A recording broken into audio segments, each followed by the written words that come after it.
উমাইর ইবনে হানি আল আনসি রহিমাহুল্লাহ থেকে বর্ণিত, তিনি বলেন, আমি আবদুল্লাহ ইবনে উমর রাদিয়াল্লাহুকে বলতে শুনেছি, আমরা রসুলুল্লাহ সাল্লাল্লাহু আলাইহি ওয়াসাল্লামের নিকট উপবিষ্ট ছিলাম। তিনি ফিতনা প্রসঙ্গে আলোচনা করতে শুরু করলেন এবং এর আলোচনা দীর্ঘ করলেন, এমনকি তিনি আহলাস ফিতনার কথা উল্লেখ করলেন। তখন একজন জিজ্ঞাসা করলেন, হে আল্লাহর রসুল, আহলাস ফিতনা কি?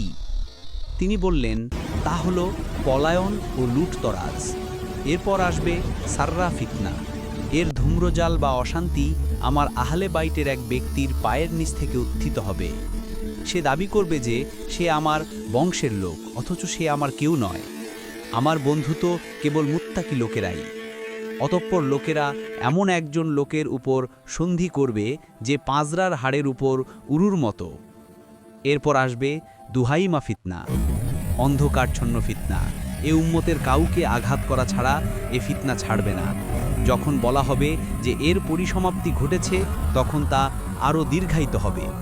সেই সময় মানুষ সকালে মুমিন অবস্থায় থাকবে আর সন্ধ্যা নাগাদ কাফির হয়ে যাবে। শেষ পর্যন্ত লোকেরা দুই শিবিরে বিভক্ত হবে।